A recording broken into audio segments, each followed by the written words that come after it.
Hello friends, my name is Beroz and welcome to my channel where I share with you tips, tricks that I read, learn and apply in order to become my best version. Now in this video, I will share with you some excellent tips that you can make use of in order to make your resume a winning resume. A resume that is hard to pass, a resume that gets shortlisted, a resume that will at least get you a foot in the door and get you called for that interview that you always wanted to be called. The first and foremost and the most primary rule around formatting is make sure your resume is not more than one page. No one will read more than one page. Already for people to read one page is very hard. They only go through the top lines, the headings, and they decide whether they want to call in this candidate for an interview or just move this candidate away. So make sure you are a ruthless editor. If you have tons of experience, you need to come up with the way where you can put it in a very concise and simple way while still getting the message across. This is something that I learned when I first joined Procter & Gamble, where I was told that business writing is all about putting everything into one page.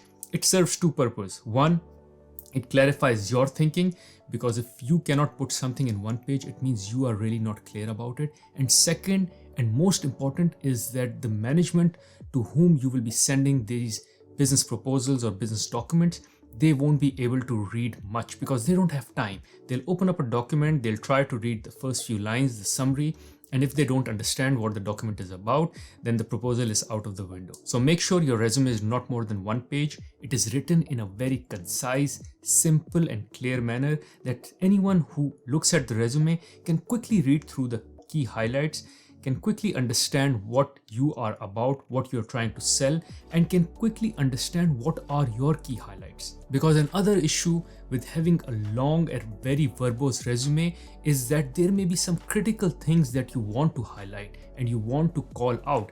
But since you have too many words, you have too many pages, let's say a 2-page resume, it is very hard to read. So the key points that you wanted to highlight, and they are usually not more than 5 or 6 that you really want to put in front of the interviewer or whoever is judging your resume.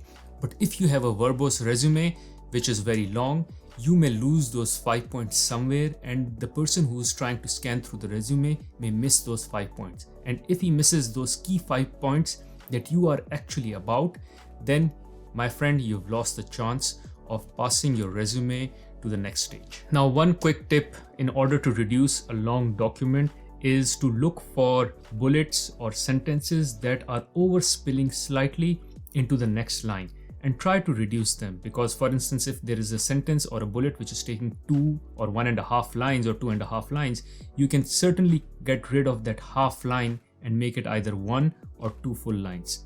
And that is where you can find those bullets, find those sentences, and optimize those half or quarter lines that are being used so your document can be shortened. Now, another tip is to make sure that you use simple black and white ink on your resume. Don't try to make it colorful or fancy.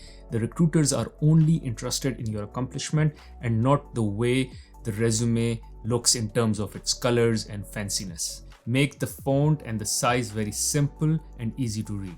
Also, make sure you check for any typos. Any spelling mistakes would be a disaster.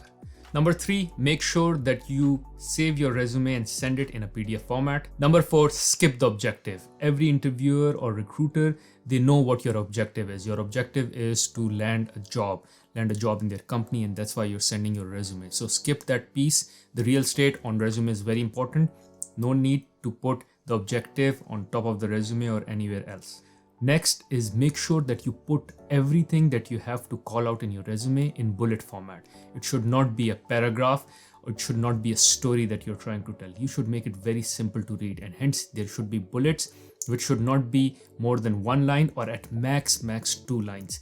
So they are easy to read as small bites of accomplishments or knowledge or information that the recruiter can get out of the resume. As I've said already, these recruiters are going through hundreds of resumes and they're scanning these hundreds of resumes for that one job. So you need to make sure that your resume is very easy to read and flows through very simple and nicely. Also, make sure that you include your contact info. Yes, this is very obvious, but still it can be missed, and hence it's very important that you start your resume with your name, and then your contact info. Lastly, make sure that you avoid any jargons that you think may not be very clear to the person who may be reading the resume.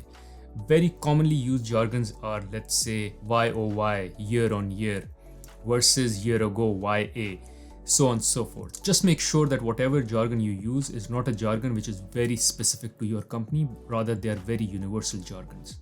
Now coming to the content, make sure that whatever position or role you put on your resume, you need to give some context as to what that role was about, what were you doing in that role, what were your responsibilities. And here is an example of how I capture for each of my roles the context of what the role was about. It is very important to explain because role is the first headline that anyone would read on your resume. Second is the context that they would read about the role. And third is your accomplishment, which would be written in bullet format. Now talking about accomplishments, make sure you make use of the XYZ formula to write your accomplishments under each of your roles, whereby accomplished X, measured by Y, by doing Z. Now let me give you an example to explain and elaborate this XYZ formula a bit more. Grew revenue for 15 small and medium business clients. This is X, that is what I accomplished, by 10% year on year. Now this is Y, which is measured by mapping new software features as solution to their business goals. This is Z, which is by doing.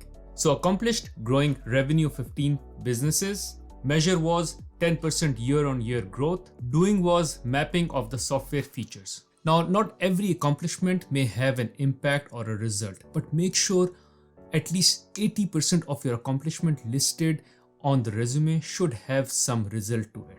Because it is the accomplishments which show that you can do the job, you can do it well, and you can make a difference. Because anyone can complete the project in time, but not everyone can complete the project in time by achieving X and by doing Y. This is what you need to sell to the recruiter in your resume.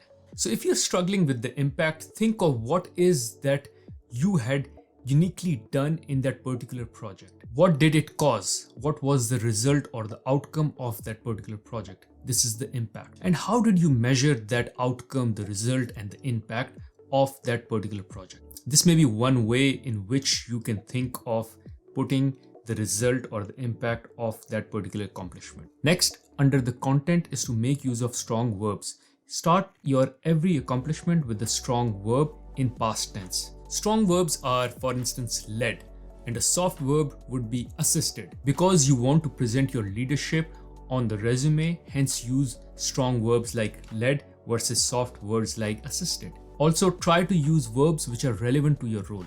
For instance, in my case, which is finance, I use verbs like analyzed, led, develop, optimize, etc. Now the next part in the content is adding relevant skills. If you notice in my resume, I don't have a separate section where I've captured skills like strategy, analysis, leadership. All these skills are embedded in my accomplishment within the different roles I have. Because I'm trying to show the context in which I have made use of these skills in order to grow the business or in order to help the organization or help my team. Here, make sure that the keywords and the key skills that are mentioned in the job description are somehow in some way captured or covered in your resume. Because whoever is the recruiter, they have certain skills and keywords in their mind, and they're looking for those skills and keywords on your resume. So make sure you embed them as part of your accomplishments. Now, one bonus tip. While I have worked on my resume a lot in order to improve it, it wasn't just my resume alone which has allowed me to land a job or land a spot in the interview. It was also the power of networking. For this, I've made a separate video where I talk about how you can make use of power of networking in order to make sure that you get a spot for an interview or land the dream job that you have. For that, I will leave the link above. Thank you for watching this video. Hopefully this video will now help you structure and put your resume and make it very hard to pass so you land your dream job and you land that spot for an interview with the organization that you always wanted. Thank you.